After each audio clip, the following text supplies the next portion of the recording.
Science का असल मकसद होता है सच को उजागर करना, राजों पर से पर्दा उठाना और जहाँ ना समझ आए वहाँ लॉजिक ढूंढना। लेकिन बहुत सी ऐसी चीजें सामने आई हैं जिनका जवाब साइंस के पास भी नहीं है, कम से कम फिलहाल तो बिल्कुल नहीं। पेश है दुनिया की टॉप 10 विचित्र खोजें जिनका जवाब साइंस के पास भी नहीं है।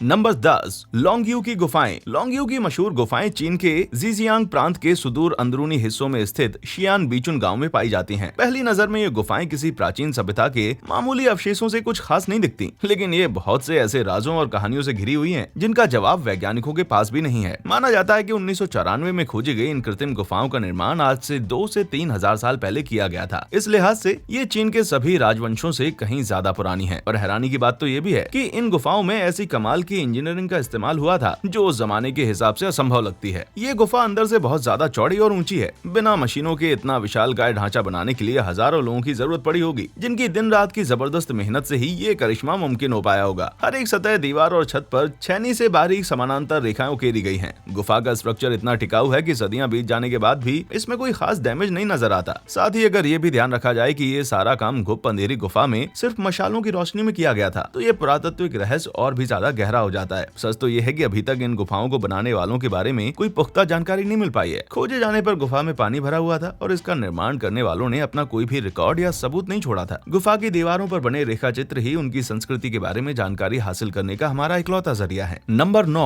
Roman dodecahedron. रोमन डोडेकाहेड्रॉन भले ही धातु का कोई मामूली सा खिलौना लगे, मगर इसका इतिहास 2री से 3री शताब्दी ईसा पूर्व की शुरुआत तक जाता है। ये ज्यादातर पीतल और पत्थर से बने होते हैं, जिन पर छोटे छोटे स्फीयर जड़े होते हैं। डोडेकाहेड्रॉन पे अक्सर उस जमाने में प्रचलित अजीब से सिंबल्स भी बने होते हैं। ठीक है, लेकिन ये सब बताने का मतलब क्या है? मतलब ये कि आज तक कोई जान नहीं पाया कि रोमन डोडेकाहेड्रॉन बनाए किस लिए गए थे। इस तरह का पहला पीस 1739 में खुदाई में मिला था, जिसके बाद से 115 और मिल चुके हैं। अजीब बात यह है कि डोडेकाहेड्रॉन सिर्फ पूर्वोत्तर यूरोप में पाए गए हैं, खासकर फ्रांस, हंगरी, बेल्जियम और ग्रेट ब्रिटेन के आसपास। रोमन डोडेकाहेड्रॉन जैसे मेटल के ऑब्जेक्ट्स दक्षिण पूर्वी एशिया में भी मिलते हैं, लेकिन गहन विश्लेषण के बाद भी ये साफ नहीं हो पाया है कि दोनों में कोई संबंध है या नहीं। और भी हैरत की बात तो यह है कि उस दौर के किसी भी ऐतिहासिक दस्तावेज में इन डोडेकाहेड्रॉन्स का जिक्र या कोई रिकॉर्ड भी नहीं मिलता, जिसकी वजह से ये रहस्य और भी ज्यादा गहरा हो जाता है। इनके यूज को लेकर कई अलग अलग दावे किए जाते हैं। कुछ लोग मानते हैं कि ये सिर्फ सजावट में काम आते थे, वहीं कुछ लोग कहते हैं कि इनके इस्तेमाल से दस्ताने सिले जाते थे। ये भी माना जाता है कि डोडेकाहेड्रॉन्स की मदद से सर्दियों में अनाज की बुवाई करने का सही समय का अंदाजा लगाया जाता था, लेकिन आज तक कोई पक्के तौर पर नहीं बता पाया है कि इन्हें आखिर किस मकसद से बनाया जाता था। नंबर 8, मेन पेनी। मेन पेनी या गोडार्ड कॉइन नॉर्वेजियन मूल का एक चांदी का सिक्का है। माना जाता है कि इस सिक्के को 11वीं शताब्दी के दूसरे भाग में बनाया गया था। खास बात यह है कि ये सिक्का 1957 में अमेरिका के मेन राज्य में खोजा गया था। यानी यूरोप में बना सिक्का इतनी लंबी दूरी तय करके पता नहीं कैसे अमेरिकी महाद्वीप पे पहुंच गया, वो भी कोलंबस के पश्चिमी गोलार्ध में कदम रखने से पूरे 400 साल पहले। शुरू में माना गया कि ये सिक्का सबसे पहले अमेरिका पहुंचने वाले नॉर्स लोगों के साथ आया होगा, लेकिन ये दावा जल्दी ही खारिज कर दिया गया, क्योंकि इस सिक्के के अलावा उस काल से यूरोपियन मूल की कोई भी दूसरी चीज प्राप्त नहीं हुई है। दूसरी थ्योरी कहती है कि इस सिक्के को व्यापार करने वाले वाइकिंग अपने साथ लाए होंगे। ये वाइकिंग्स समुद्र के रास्ते 10वीं शताब्दी ईसा पूर्व में ही अमेरिका जैसे दूर दराज इलाकों तक पहुंच चुके थे, जिस बात के पुख्ता सबूत भी मौजूद हैं। लेकिन ये थ्योरी भी टिक ना सकी, क्योंकि वाइकिंग्स की यात्रा और इस तरह के सिक्कों के चलन में आने के बीच पूरे 200 साल का अंतर है। कुछ लोगों का मानना है कि वाइकिंग्स ने सबसे पहले अमेरिकी महाद्वीप के उत्तरी हिस्से में कदम रखा था और वहाँ रहने वाले मूर अमेरिकी लोगों के साथ ये सिक्का मेन तक आ पहुंचा होगा। लेकिन कंफ्यूजन इतना ज्यादा है कि बहुत से लोग इसे सीधे सीधे फर्जी बताते हैं और इन सारी बातों को मनगढ़ंत बताते हैं, असली हो या नकली। सच तो ये है कि एक्सपर्ट्स आज तक इस गुत्थी को सुलझा नहीं पाए हैं। नंबर 7, बाल्टिक सागर में दबा रहस्य। जून 2011 में Swedish diving team ocean x को सोनार की मदद से उत्तरी बाल्टिक सागर की तली में एक बड़ी ही अजीब चीज दबी हुई मिली। ये डूबे हुए जहाज के मलबे या नेचुरल फॉर्मेशन जैसी कोई मामूली चीज नहीं, बल्कि उससे कहीं ज्यादा विचित्र, लगभग कृत्रिम और रंग रूप में एकदम अलौकिक सी थी। द बाल्टिक सी एनोमली नाम से जाने जाने वाली ये खोज करीब 14,000 साल पुरानी है। आकार में ये एक अजीब से गोल ढांचे जैसी थी, जिसे देखकर लग रहा था मानो इंसानों ने बनाया हो। सोनार की स्क्रीन पर दिख रही आकृति के हिसाब से तो ये चीज उस महान शिकारी के स्पेसक्राफ्ट मिलेनियम फैल्कन जैसी मालूम हो रही थी। यूएफओ जैसी दिखने वाली इस चीज के पीछे लगभग 300 मीटर लंबे घिसटने के निशान थे, मानो ये कोई प्राचीन क्रैश साइट हो। मगर किसी को भी नहीं पता कि ये चीज आई कहां से। ये भी हो सकता है कि ये कोई प्राचीन मंदिर हो और घिसटने से वो निशान असल में मंदिर तक जाने वाली सड़क रही हो। समय के साथ समुद्र स्तर बढ़ने की वजह से ये मंदिर डूब गया होगा, जैसे और भी कई दूसरे ढांचे डूब चुके हैं। किसी दूसरी टीम को समुद्र में नीचे जाकर इस चीज को करीब से देखने के लिए पर्याप्त फंडिंग नहीं मिलती, तब तक तो ये राज यूं ही बना रहेगा। नंबर 6, लेक विनिपेसॉकी का रहस्यमय पत्थर। विनिपेसॉकी झील में मिला एक रहस्यमय पत्थर दुनिया की सबसे दिलचस्प खोजों में से एक माना जाता है। इस पत्थर को 1872 में न्यू हैम्पशायर में काम करते वक्त कुछ मजदूरों ने जमीन से निकाला था। पहली नजर में ये उत्तरी अमेरिका में रहने वाली अलग अलग जनजातियों की मिली जुली संस्कृति को दर्शाने वाली किसी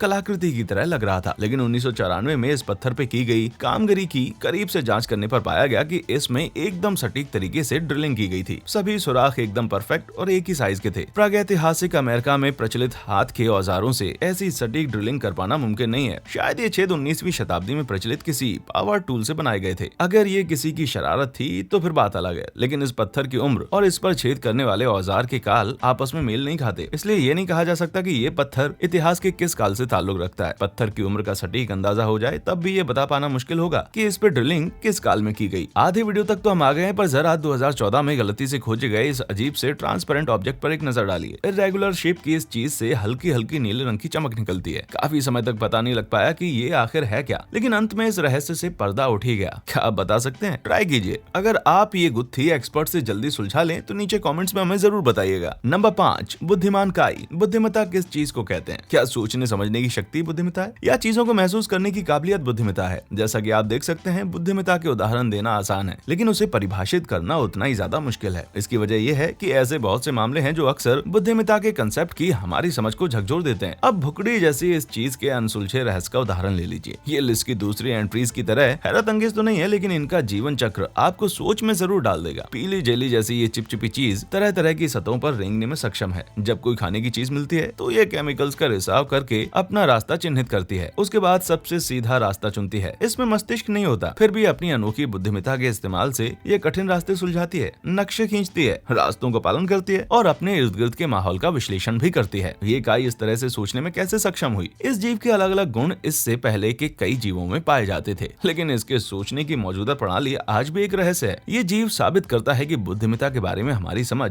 अभी भी कितनी सीमित है। नंबर 4, वाव सिग्नल। बात है 15 अगस्त 1977 की शाम की, जब अमेरिका के ओहायो में स्थित बिग ईयर रेडियो टेलीस्कोप ने एक ऐसा narrow band radio signal receive किया जो जल्द ही विज्ञान के जगत में खलबली मचाने वाला था। 72 सेकंड का यह अजीब सिग्नल उस इलाके से प्राप्त बैकग्राउंड रेडिएशन से 30 गुना ज्यादा पावरफुल था। सिग्नल की प्रिंटेड डिजिटल कॉपी के बगल में वाव लिखा हुआ था, जहां से इसे ये नाम प्राप्त हुआ। लेकिन इस सिग्नल में ऐसी क्या खास बात थी? ये M55 स्टार क्लस्टर के आसपास के इलाके से उत्पन्न हुआ था, पर इसकी सटीक पोजीशन का पता नहीं चल पाया। ऐसा भी नहीं था कि ये कोई गलती रही हो, क्योंकि सिग्नल काफी लंबे ड्यूरेशन का था और एकदम नेचुरल तरीके से धीमे और तेज हो रहा था। पल्सर्स जैसे सोर्सेज की बातें भी खारिज कर दी गई, क्योंकि उनसे उत्पन्न होने वाले सिग्नल्स रह रहकर बार बार उठते हैं। लेकिन हम जिस सिग्नल की बात कर रहे हैं वो सिर्फ एक बार प्राप्त हुआ था। और भी महत्वपूर्ण ये है कि सिग्नल की फ्रीक्वेंसी 1420 मेगाहर्ट्ज की थी, जो कि हाइड्रोजन की नेचुरल फ्रीक्वेंसी है। इस बात से शक और भी गहरा हो जाता है कि ये सिग्नल कहीं एलियंस द्वारा तो नहीं भेजा गया था, लेकिन कॉमेट्स में मौजूद हाइड्रोजन के बादलों की थ्योरी के जरिए इस शक को बेबुनियाद साबित करने के प्रयास किए गए। खैर, जो भी हो, हम सच कभी नहीं जान पाएंगे, क्योंकि वो सिग्नल दोबारा कभी प्राप्त नहीं हुआ। नंबर 3, डोगु मूर्तियां। डोगु मूर्तियां मिट्टी की बनी अलग अलग शेप और साइज की कलाकृतियां हैं, जो जापान के लगभग सभी हिस्सों में पाई गई थी। जापान भाषा में डोगु का अर्थ होता है क्ले या चिकनी मिट्टी, जहां से इन्हें ये नाम प्राप्त हुआ। अब तक कुल मिलाकर ऐसी 18,000 मूर्तियां मिल चुकी हैं, जो 2000 से लेकर 10,000 साल तक पुरानी हैं। कई लोग इन्हें प्रागैतिहासिक जापान की साधारण सी कलाकृतियां मानते हैं, लेकिन इन्हें बनाने वाले का उद्देश्य ना पता होने की वजह से ये आज भी रहस्यों में घिरी हुई हैं। मौजूदा थ्योरी के हिसाब से ये इंसानों के पुतले हैं, जिन्हें जादुई पॉजिटिव एनर्जी के लिए रखा जाता था। ये बात जापान के शिंटो धर्म की लोक परंपराओं से भी मेल खाती है, लेकिन दिक्कत ये है कि ये मूर्तियां शिंटो रीति रिवाजों के पहले प्रमाण मिलने से भी कई हजार साल पुरानी हैं, इसलिए ये थ्योरी आज तक कंफर्म नहीं हो पाई है। कुछ थ्योरीज तो और भी ज्यादा सनसनीखेज हैं। एक के हिसाब से ये प्राचीन मानवों द्वारा बनाए गए धरती पर आने वाले एलियंस के स्पेस सूट की नकल है। सच जो भी हो, पर इन मूर्तियों के प्रचलन का कालखंड इतना लंबा है कि शायद इस रहस्य पर से कभी पर्दा ना उठ पाए। नंबर 2,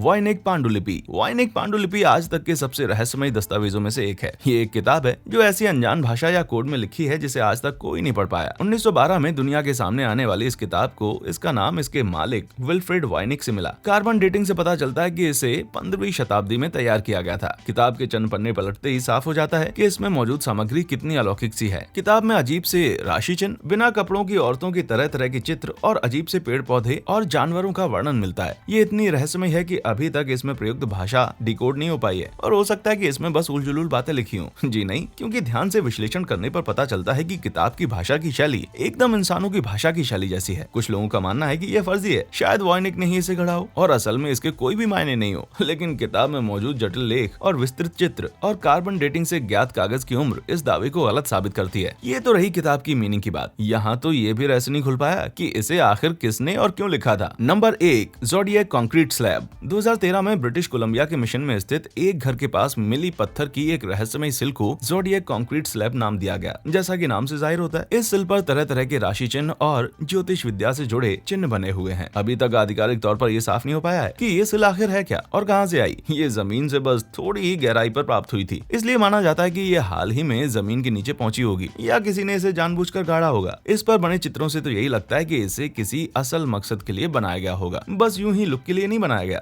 राशि चिन्हों में बने छल्लों और रेखाओं से लगता है कि ये शायद छोटे से जंतर मंतर की तरह इस्तेमाल किया जाता रहा हो। वैसे उस स्लैब के नीचे भी कुछ था क्या? सिल को खोजने वालों ने अभी तक ये खुलासा नहीं किया है इस सिल को बनाने के पीछे जो भी मकसद रहा हो, पर इसका रहस्य अभी भी बरकरार है और जब तक आधिकारिक तौर पर इस राज से पर्दा नहीं उठाया जाता तब तक लोग यूं ही कयास लगाते रहेंगे। अब उस रहस्यमय पारदर्शी पत्थर से वापस चलते हैं। पहले तो माना गया कि वो अंतरिक्ष से गिरा कोई पत्थर है, लेकिन इस पर एटमॉस्फेयर में घुसने के बाद लगने वाली आग के जरा भी निशान नहीं है। फिर कहा गया शायद कोई बड़ा सा कीमती पत्थर हो, लेकिन जांच के बाद पाया गया कि ये ना ही क्वार्ट्ज है और ना ही हीरा या कुरुंथम। अगर आपका जवाब था कि घर के बैकयार्ड में मिलने वाली कोई चीज, तो आप जवाब के बहुत ही नजदीक हैं। ये रहस्यमय पत्थर असल में कांच के एक सजावटी पीस से ज्यादा कुछ भी नहीं है। इस तरह के पीसेस को गार्डन में रखने के लिए बनाया गया था। अफसोस, ना तो ये नगीना निकला और ना ही आसमान से टपका कोई पत्थर। क्या आपके हिसाब से इस कांच के टुकड़े की तरह लिस्ट की दूसरी चीजों को भी कोई साधारण सा जवाब हो सकता है? क्या आप अपनी जिज्ञासा शांत करने के लिए ऐसी और भी रहस्यमय चीजें देखना चाहते हैं? नीचे कमेंट्स में हमें जरूर बताएं। वीडियो देखने के लिए आपका बहुत बहुत शुक्रिया।